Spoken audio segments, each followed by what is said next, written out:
होई माई का हो हाथ ना रोटी ले ले बारू अकेला।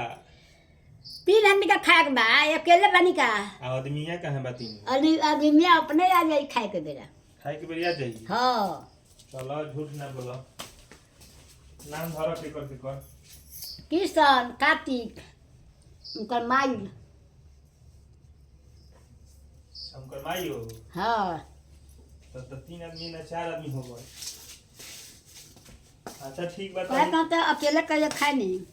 तो कैमरा चलता पता चलिए जाए कि कितना रोटी खैले बानी। हाँ चला ना भाई लगा दे। कुछ खाहू के पूछे आ मुरई ले ले बानी दांत बहैले ना। ले मुरई जाता ना खाई आ अचार अचार सब कुछ खाई ठीक बा अचार साझ बा ठीक बा।